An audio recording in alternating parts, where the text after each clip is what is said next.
붓다의 경 25쪽을 펴주시기 바랍니다. 5개 함께 하겠습니다. 용서하여 주십시오. 용서하여 주십시오. 용서하여 주십시오. 용서하여 주십시오.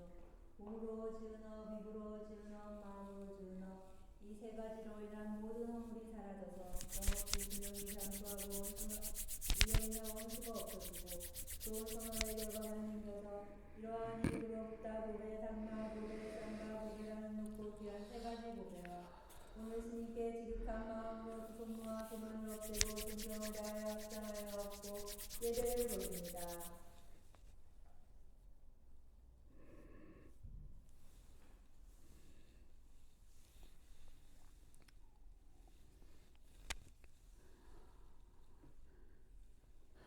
아함 pancasillang samadhiyami panatipata veramani sikkhapadang samadhiyami adinadana veramani sikkhapadang samadhiyami kamesu miccacara veramani sikkhapadang samadhiyami 무사와다 외라마니 시카바당 사마디야미 수라메라야 메짜파마다타나 외라마니 시카바당 사마디야미. 5월 3일 첫째 주 일요 본문을 시작하도록 하겠습니다. 부처님 말씀 함께 하겠습니다. 사용다니까야 1권 38 돌조각경 2번 구절입니다. 세존께서 돌조각에 부딪혀 발에 상처를 입으셨다. 세존께서 돌조각에 부딪혀 발에 상처를 입으셨다. 그래서 세존께서는 심한 고통을 느끼셨는데 그 육체적인 느낌은 고통스럽고 쓰라리고 신랄하고 참혹하여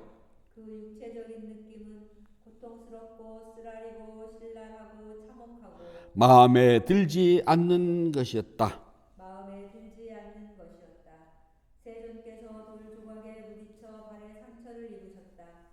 그래서 세존께서는 심한 고통을 느끼셨는데 그 육체적인 느낌은 고통스럽고 쓰라리고 신랄하고 참혹하고 마음에 들지 않는 것이었다. 세존께서 돌조각에 부딪혀 발에 상처를 입으셨다. 그래서 세존께서는 심한 고통을 느끼셨는데 그 육체적인 느낌은 고통스럽고 쓰라리고 신랄하고 참혹하고 마음에 들지 않는 것이었다. 네, 편안하십시오. 황새는 우리가 두루미라고도 하고 학이라도 그러잖아요. 아주 크고 잘생기고 멋집니다. 귀족티가 막 나요. 근데 황새의 사냥법은요, 그 생긴 모습과 달리 그렇게 우아하지 않답니다. 눈이 나빠가지고 그냥 대충 보는 대로 막 쫓는답니다. 물속에 쫓아대다 보면은 운이 좋으면 한 마리 걸린대요. 정확하게 목표를 겨냥해서 하는 것이 아니라 그냥 대충 막 하다 보면 한 마리가 걸려요. 황새 사냥법은 그렇답니다. 그러니까 생긴 것하고는 사냥법이 영 어울리지가 않는데요. 그래서 황새는 환경이 나빠지게 되면은요, 먹이 사냥이 원활하지 않기 때문에요, 다른 데로 옮겨가거나 그냥 대충 찍어도 잡히는 대로 가야지, 대충 찍어서 그 환경이 고갈되고 자연이 나빠지고 뭐 해가지고 먹이감이 부족하면 안 온답니다. 종래 멸종에 처한대요. 보기가 딴판이잖아요. 그런데 닭은요, 먹이를 보면 막 쫓아가요. 닭을 잘 보면요, 막 몸을 띠뚱띠뚱 그리고 두 발로 뛰어가도 머리는 똑바로, 머리는 절대 흔들리지 않아요. 그래서 정확하게 먹이를 탁 쪄서 먹는답니다. 그걸 보고서 안정화 반사작용을 합니다. 그래서 닭은 실패하는 경우가 없답니다. 그렇게 띠뚱띠뚱 뛰어가도 머리가 흔들리지 않기 때문에요, 눈은 정확하게 먹이를 계속 보고 가고 있답니다. 그래서 탁 쪄 먹는데요, 황새와는 전혀 달라요. 황새는 보면 깔끔하고 깨끗한데 저기 냅 우리가 이제 인도 룸비니 성지 수련을 하고 그다음 이제 포카라 쪽으로 가게 되면은 육로로 가는 경우도 있고 비행기를 타고 가는 경우도 있고 둘 중에 하나예요. 근데 육로로 가게 되잖아요. 그러면 그 주변에 네팔 국립공원이 있어서 아주 큰 그 황새를 볼 수가 있어요. 뵙다 커요. 근데 우아해요. 근데 닭은 보면은 그렇게 우아하지 않잖아요. 닭 보고 우아하다는 생각 안 들어가잖아요. 그런데 먹이는 영 딴판이랍니다. 황새는 대충 찍어서 걸리면 먹지만은 닭은 아무리 뚱그리고 달려가도 절대 머리가 흔들리지 않는답니다. 안정화 반사작용이래요. 그렇죠하답니다. 불자들이 황새를 닮아가면은요, 그럭저럭 신행생활을 하겠지만은 깨달음하고는 거리가 멀어요. 근데 불자들은 닭처럼 안정화 반사종을 가지고 있으면 세상 풍파에 따라 참 어렵고 힘들게 살아간다 하더라도 늘 부처님 법을 향해서 움직이지 않고 흔들리지 않고 변하지 않는 믿음을 가지고 있기 때문에 깨달음 성취가 쉽답니다. 근데 대부분의 황새처럼 우아한 먹이 사냥을 하는 불자라면은요, 시간이 지나면 지날수록 부처님의 가르치는 본질을 잊어버려요. 그래서 종래에는 부처님 법이 무엇인지도 모르고 그냥 지나고 만답니다. 요즘 뭐 인터넷 유튜브나 또는 뭐 불교 이런저런 매체를 보게 되면은 뭐 불교 법문이다 뭐다 해가지고 올라가는 게 되게 많아요. 근데 들어보면은 좀 생각을 많이 해야 돼요. 아, 과연 부처님께서 저렇게 말씀하셨나? 경 어디도 안 나는 소리를 하고 있거든요. 스승이 중요하답니다. 예를 들어서요, 서울대 의대 꼴찌로 졸업하거나 저 지방에 있는 이름도 안 들어본 의대 수석으로 졸업하나 의사 면허 시험에 합격을 하잖아요. 그럼 자격증을 받잖아요. 그러면 걸어놓게 되면은 의사 면허증 걸어놓거든요. 시험 성적표를 안 걸어놓잖아요. 그러면은 둘 다 뭐라고 불러요? 선생님이에요. 그런데 그들이 인정하는 이유가요. 자, 맹장 수술을 합니다. 그런데 서울대에서 가르치는 교수님이나 저 지방대에서 가르치는 교수님이나 수술을 하고 맹장이라는 위치와 맹장이 하는 역할과 수술하는 법을 가르치는 것 같아요. 그래서 그 교실을 지나간 학생, 즉 의사들은 수술법이 대동소이해요. 약간의 기술 차이는 있겠죠. 같답니다. 그러나 의대를 나오지 않고 그런 사람이 주워들은 풍문을 가지고 맹장 수술을 할 것 같으면은 배가 아프다고 다 맹장은 아니잖아요. 배가 아프고 다 맹장 얼마나 좋겠어요. 그 사람이 맹장 수술 할 것 같으면은 몇 명이 죽어나가야지만 제대로 된 맹장 수술을 한번 할까요? 스승은 꽃밭을 관리하는 사람과 같아요. 해충을 잡아줍니다. 비료도 줘요. 경우에 따라서는 병균이 침투하지 말라고 약도 뿌려준답니다. 스승은 우리에게, 즉 모든 수행자들에게 바른 깨달음을 가기 위해서 번뇌나 탐욕이나 똑같은 말이네. 다 번뇌니까요. 즉 우리가 알고 있는 욕심, 화남, 어리석음 등등의 모든 번뇌라고 하는 해충을 잡아주고 병균을 없애기 위해서 소독약을 뿌려주고 그 다음에 빨리 좋은 꽃이 피고 맛있는 열매가 맺기 위해서 비료를 주는 역할을 하는 것이 스승이랍니다. 그래서 스승에게 배운 사람에게는 황새처럼 아무거나 짓질 않아요. 닭처럼 안정화 반사작용을 가지고 아무리 세상 풍파가 어렵고 힘들더라도 그냥 목표를 향해서 갈 줄 안답니다. 여기저기 끼웃거리질 않아요.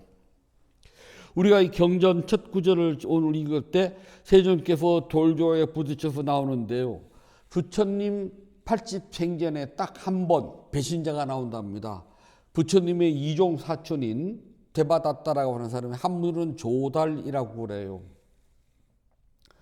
부처님을 배신을 합니다.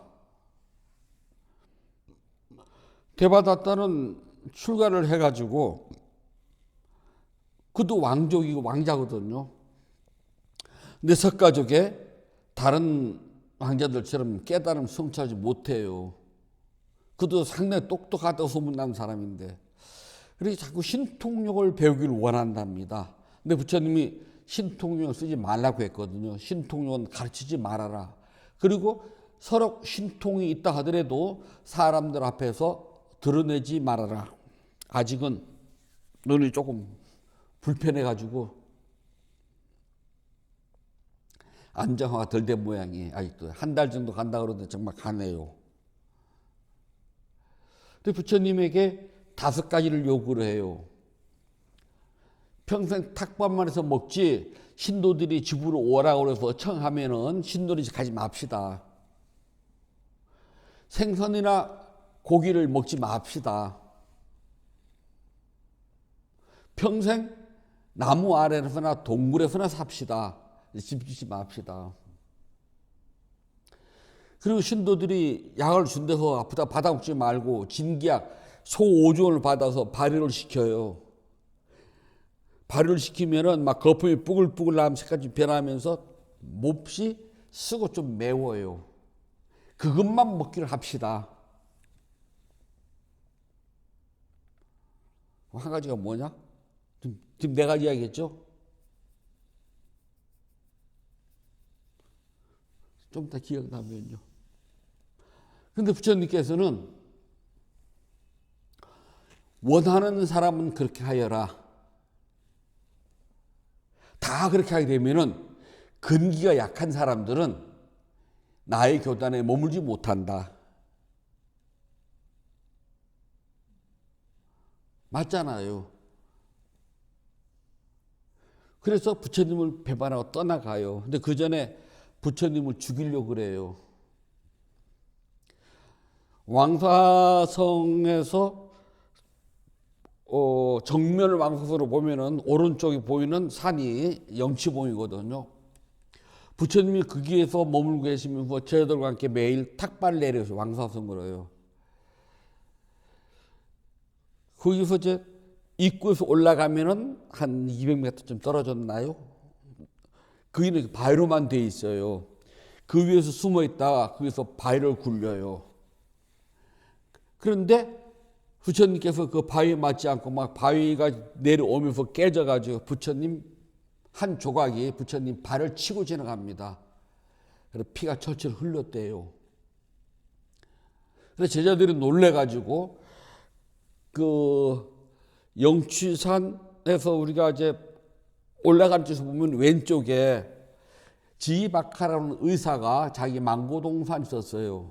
거기다 절을 졌거든요. 거기로 급히 가셔가지고 지박하가 치료를 해요. 여기 나오는 것처럼 세존께서는 심한 고통을 겪었다. 사람입니다. 그래 육체적 그 느낌이 상처를 입었으니까 느낌이 고통스럽고 쓰라리고 신랄하고 참혹하고 마음에 들지 않았다. 많다 주셨던가 봐요. 하긴 바위를 굴려서 죽이려고 암살하려고 바위를 굴렸으니까 요만 굴렸겠습니까? 이따만 굴렸겠죠. 근데 부처님께서는 그렇게 발을 다쳤지만은 잘 알아차리셨답니다. 부처님은 누구라도 당신의 제자가 된다고 하면은 입교를 하잖아요. 나는 지금부터 붓다의 제자가 되겠습니다. 하라고 부처님을 찬탄하고 나무 따스하고 삼보의 기회를 하면은 입교가 된 겁니다. 불교 신자예요. 그때부터 부처님은 당신이 깨달은 모든 법을 낭임없이 아낌없이 숨김없이 있는 그대로 다 알려주셨습니다.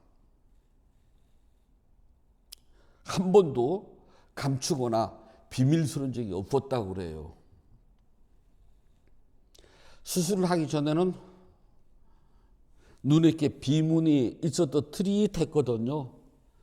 수술을 하고 나니까 비문이 왜 이렇게 그냥 날파리처럼 날아가 보이잖아요. 되게 선명하게 보여요.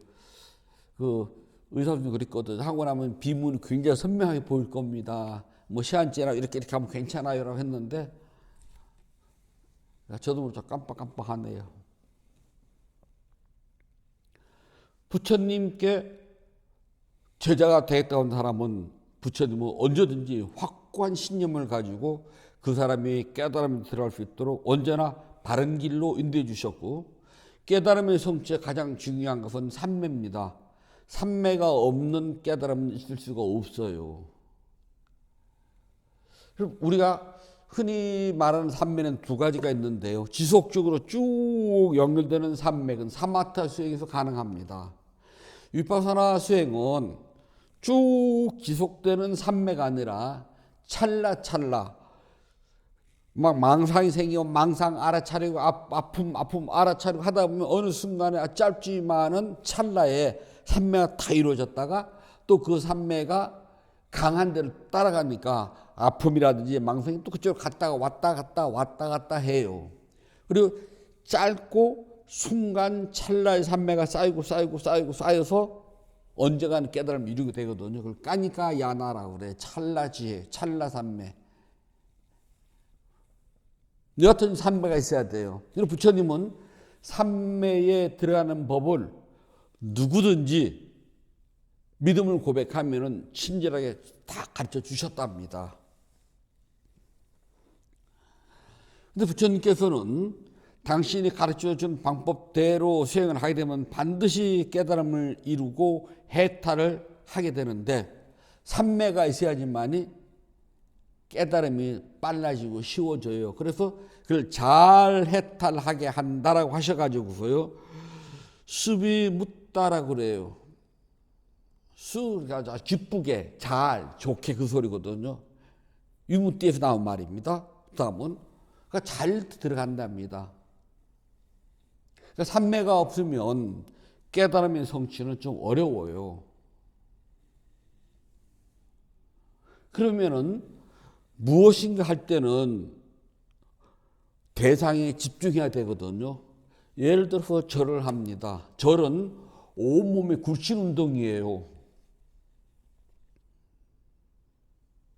한국식 절 그렇잖아요. 온몸의 굴신 운동이거든요. 그때 삼매는 마음을 한 곳에 집중해야 되는데 어디다 집중해야지만 삼매가 이루어질까요? 그거 가르치는 사람 없거든요. 무조건 절하라 그랬죠. 근데 그냥 무조건 절을 하다 보면 어느 순간 자기도 모르게 해요. 그냥 처음에는 다리도 절해 보신 분 다 느낄 거예요. 다리도 아프고 허리도 아프고 막 하지만 어느 순간 보면은 그냥 아픈 거 다 떠나가지고 그냥 절만 하게 됩니다. 몸을 통째로요. 그 순간 아주 얕고 짧은 삼매가 아니라요. 삼매 비슷하게 간데 근접삼매에 도달해요. 그래서 얻는 것이 기쁨, 행복, 고유가 순간 찰나적으로 오긴 해요. 오래 가지는 않습니다. 절해 보신 분들은 다 느끼실 거예요. 염불을 합니다. 관세음보살하든 시장보살하든 아미타불하든 서가모니를 하든 그러면 끊임없이 입이 움직여야 돼요. 소리를 내고 귀로 듣잖아요. 그러니까 마음이 어디에다가 갈지는 몰라요. 그런데 기도를 하는 스님이 기도를 할 때는 마음을 어디에 집중하세요라고 안 가르쳐줘요. 모르니까요. 하다 보면은 자신도 모르게 또 옅은 삼매는 얻어요. 근접삼매. 그래서 기쁨, 고요, 평온, 행복은 또 얻기는 한답니다. 하지만 이걸 가지고 잘 해탈하게는 못한다는 겁니다. 여기서 나오는 수비 무타, 위무띠 그러면 우리가 깨달음잖아요. 수 그러면 좋다, 행복하다, 기쁘다는 소리거든요. 그러니까 잘 삼매에 들어갈 수는 없다는 겁니다. 왜 그러냐 하면 그런 기도나 또는 절을 하다 보면은요, 자기도 모르게 욕심이 앞서요. 무언가 난 이걸 해가지고 깨달음을 성취할 거야 라고는 하질 않아요. 무언가 이루겠다는 마음을 먼저 낸답니다. 혹시 기도해 보셨어요? 기도를 할 때는 뭔가 간절한 자기가 성취하고자 하는 목적이 있답니다. 뭐 진급을 한다든지 돈을 많이 번다든지 뭐 등등등등 다 있어요. 그것을 앞에다 놓고 기도를 한답니다. 근데 그것을 기도하는 내내 생각하지는 않아요. 그 목적을 가지고 들어왔지만 기도를 하다 보면 그게 순간 사라져요. 끝날 때는 다시 돌아온답니다. 그래서 그러한 기도를 보고 우리는요, 마음이 앞으로 기운다라고 해요. 욕심은 앞으로 나가는 거거든요. 그래서 여기 보게 되면은 비, 나, 타라 그래요. 몸이 이렇게 앞으로 기우는 겁니다. 여기에서요, 비나타 그러면 똑바로 서 있는 거지만 아자로 똑바로 가는 건 앞으로 계속 끌어당기. 욕심은 앞으로 잡아 당긴답니다. 그래서 라가라고 그래요. 여기에 아누가타 그러면 빠졌다 해서 퐁당 빠진 겁니다. 욕심에 퐁당 빠졌기 때문에요. 늘 그 마음이 사라지지 않아요. 무엇을 하더라도 그게 늘 앞에 먼저가 있거든요. 그래 그걸 잡기 위해서 몸을 자꾸 앞으로 기운답니다. 아니면 좋겠지만 사실 그래요. 저도 기도를 해봤거든요. 기도는 그냥 하질 않아요. 기도를 할 때는 뭔가 원력을 세운답니다. 공부하던 학기 시절에는 지혜의 눈이 팍 열려가지고 정말 한 모막형을 딱 보면 그냥 쫙 그것도 욕심이거든요. 그런 법은 없거든요. 해볼 거 그런 법은 없어요. 뭐 할 때마다 우리는 다 원력이라는 이름 아래에서 욕망을 포장해서 앞세운답니다. 그래서 그 앞세운 욕망이 이루어지길 바래요. 그래서 앞세우는 욕망 쪽으로 내 몸과 마음이 기울어져 간답니다. 그래서 욕망으로 몸과 마음이 기울어진답니다. 사실은 몸은 기울지 않아요. 마음이 기울지. 그걸 앞으로 기운다라고 이야기를 한답니다. 반대로요. 마음이 뒤로 기운다 그래서 아파나타라 그러는데요. 이 뒤로 기운다는 것은 성냄에 빠진 것, 도사는 성냄이거든요. 도사 아누가타라고 하는데요. 이 도사 왜 화나면 뒤로 기우냐면 화가 나면은요, 누구든지 화가 나면 막 이렇게 딱 하잖아요. 고개도 뒤로 탁 넘어가고 어깨도 딱 하고 팔 탁 거기 얹으면서요. 지금 있는 게 꼴 보기 싫어요. 앞에 있는 게. 그래서 약간 거리를 딱 둔답니다. 뭔데 하면서요. 그걸 보고 마음이 뒤로 기운다 그래요. 욕심은 붙잡기 위해서 앞으로 나가요. 어떤 기도를 하든 난 깨달음이 성취할 거야 라고 기도는 하질 않아요. 내 마음의 욕망을 원력이라는 이름으로 포장을 해요. 아니면 다행이고요. 근데 전 제 경험을 이야기한답니다. 전 그랬거든요. 어른 스님들이 항상 기도를 할 때는 원력을 세우라고 그래요. 그런 어른 스님들이 깨달음을 성취하기 위해서는 그런 말씀 안 하시더라고요. 뭐 간절하게 비는 것이 다 보면 지금 생각하면 다 욕망이에요.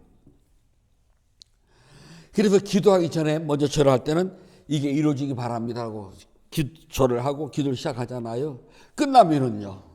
절을 하잖아요. 그때 또 이루어지기 바랍니다잖아요. 그래서 늘 앞에 세운 욕망을 이루기 위해서 마음은 앞으로 계속 기울어져요. 반대로 화가 나면은요 꼴 보기 싫어요. 화나는데 꼴 보시면 어디가 있대요.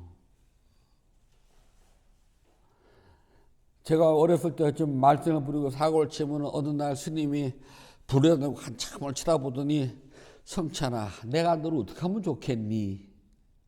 그리고 그냥 차라리 혼내키면 괜찮은데 혼내지라 그 말씀 한 번 하시더니 고개를 휙 돌려요. 한참 할 말이 뭐가 있어 저도 앉아있으니 나가봐라 그러는 거예요. 나가서 이제 4시에 법당에 올라가서 부처님한테 공양 올리고 기도를 하는데 저도 화딱지 안 하거든. 내가 뭘 잘못했길래 도대체 얼마나 해야지만 당신 마음이 100% 들까? 저도 어린 소견에 뿔딱지가 나거든요. 목탁을 있는 대로 치는 게 아니랍니다. 패는 거지. 막 악을 빠락빠락 쓰면서 막 관세음보살 막 그러면 이제 바깥에서 알아요. 아, 저놈이 이제 꼬라지가 났구나라고요. 저도 그때는 뒤로 기우는 거랍니다. 그래서 사람은 욕망에 따라 마음이 앞으로 기울고 화가 나면 뒤로 늘 기울어요. 그리고 우리가 하는 기도는, 통상의 기도는요, 욕망을 성취한 기도이기 때문에 이루게 해달라고 앞으로 기울다가 끝났는데 안 이루어졌어요. 그러면 화가 나거든요. 내가 기도를 했는데, 내가 보시를 했는데, 내가 공덕을 지었는데 왜 안 이루어지는 것이 하고 마음이 뒤로 기운답니다. 안 그러면 다행이고, 근데 저를 보면 기울더라고요, 뒤로. 내가 기도를 얼마나 했는데 이것 말고 어떻게 얼마나 더 잘해야 돼, 이것 말고 어린 마음이 그 생각 들어갔어요. 이렇게 했는데 이것 말고 얼마나 더, 그러면 팔을 잘라야 돼? 아니면 손가락을 불을 켜야 돼? 아니면 머리에다 심지를 꽂을까? 그렇지, 그거밖에 없거든요. 부처님 법은요, 바르게 알게 하고 바르게 이해하고 바르게 실천한답니다. 그리고 꾸준해야 돼요. 한시적으로 억지로 하는 노력, 이건 없답니다. 여기에 보게 되면요, 사파 요게 나라고 하는데요, 억지로 하기 싫은 거 억지로 하는 걸 말한답니다. 부처님 법은 그냥 통상적이고 평상적이고 평범해요. 누구든지 쉽게 하는 것이지 이걸 막 억지로 일부러 해가지고 그냥 순간 똑딱해서는 되지 않아요. 꾸준히.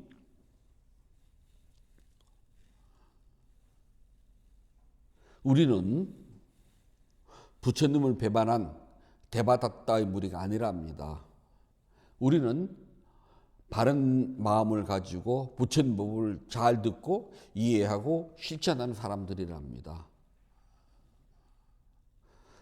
그리고 바른 스승을 찾아가기 때문에, 또 바른 스승의 가르침을 받기 때문에 황새의 사냥법을 쓰질 않아요.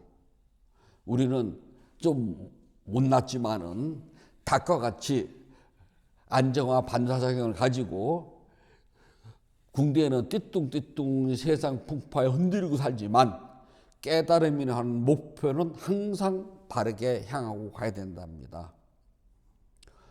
깨달음을 성취하지만 이 징그러운 지긋지긋한 사바세계의 윤회를 더는 겪지 않아요.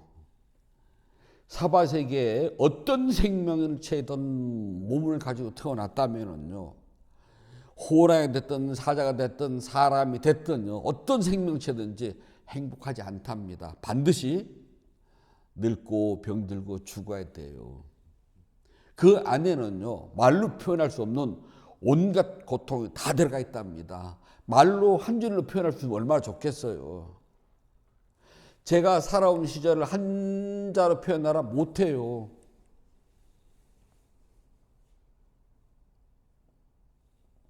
다 마찬가지랍니다. 근데 이런 생을 또 살아야 된다고요? 그러지 말고 이번 생에 확실하게 깨달음을 이루어서 다시는 윤회생을 받지 않는 것이 최고의 행복이랍니다. 그러기 위해서는 우리는 사바세계에 살고 있는 이상은요, 닭처럼 있잖아요. 땅도 파야 되고 궁뎅이도 흙도 묻혀야 되고 띠뚱거리고 걷기도 해야 돼요. 하지만 깨달음이라고 하는 것을 성취하기 위한 부처님의 바른 가르침을 바르게 듣고 이해하고 실천하는 것만큼은 철저하게 가지고 가야 된답니다. 그래야지만 깨달음 성취돼요. 적당히 아는 것을 가지고서는 안 돼요. 확실하게 알아야 된답니다. 근데 불자들이나 스님들 모두가 적당히 알면 다 아는 줄 알아요. 그건 모르는 것과 똑같답니다. 조금이라도 확실하게 철저하게 알아야 된답니다. 출판사에서 연락이 왔습니다. 제가 쓴 붓다의 수첩 첫 번째 권, 아직 2권은 못 찍고요. 재판을 했답니다. 네, 재판.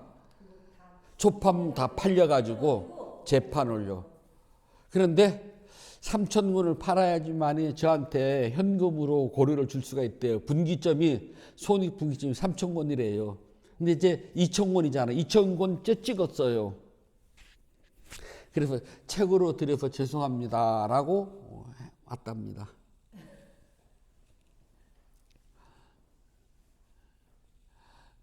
좀 글씨도 작고 그렇지만은요, 짬짬 읽어보시면 부처님이 이런 분이구나라고는 알게 돼요. 이제 곧 원래 초팔 전에 2권이 7 말고 2권을 찍으려고 했는데 출판사 여러 사정 때문에 아직 2권이 조금 늦어지고 있어요. 뭐 올 중으로 2권 나오겠죠. 모두 그게 3권까지 되어 있는데 어떻게 할지 모르겠습니다. 원고는 많이 줬는데 아직 그쪽에서 작업이 안 이루어지고 있네요. 부처님 법은 안다고 생각하면요, 황사가 돼서 굶어 죽어요. 그러지 말고 확실하게 닭처럼 알아야 된답니다. 부처님께서 말씀해 주셨습니다. 상유타 니까야 1권 38번 돌조각경 2번 구절입니다. 그러나 세존께서는 마음을 챙기시고 알아차리면서 흔들림 없이 그것을 감내하셨다. 세존께서는 가사를 4겹으로 접어 자리를 만들게 하신 뒤에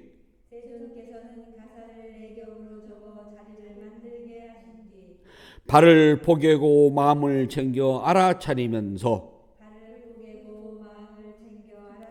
오른쪽 옆구리로 사자처럼 누우셨다. 그러나 세존께서는 마음을 챙기시고 알아차리면서 흔들림 없이 그것을 감내하셨다. 세존께서는 가사를 4겹으로 접어 자리를 만들게 하신 뒤 발을 포개고 마음을 챙겨 알아차리면서 오른쪽 옆구리로 사자처럼 누우셨다. 그러나 세존께서는 마음을 챙기시고 알아차리면서 흔들림 없이 그것을 감내하셨다. 세존께서는 가사를 4겹으로 접어 자리를 만들게 하신 뒤 발을 포개고 마음을 챙겨 알아차리면서 오른쪽 옆구리로 사자처럼 누우셨다. 5월 3일 첫째 주 의료 본문을 마치도록 합니다. 법회회항하겠습니다. 붓다 예경 272쪽을 펴주시기 바랍니다. 나누는 기쁨으로 자비 발언을 하였고 수행을 위하여 물러나지 않는 선을 세워야 합니다. 오늘의 수행이 계속 이어지기를 소원하노니 제가 해탈하면 곧바로 깨달음에 이르러서 허무한 사바세계의 모든 욕망과 집착이 끊어지다. 제가 만약 다시 태어나 사는 동안 모든 악업을 없애고 바른맘 깊은 생각 참다운 지혜와 청정한 노력이 충만하여 지이다.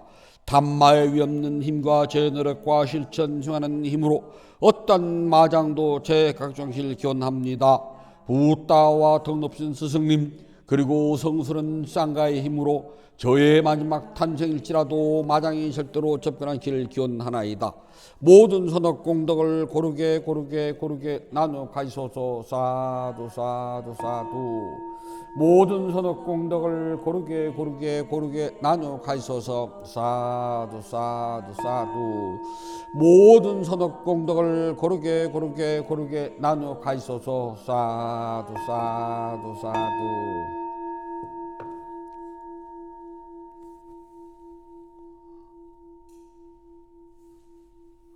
5월 3일 첫째 주 유료 법회를 마치도록 하겠습니다. 모두 행복하세요.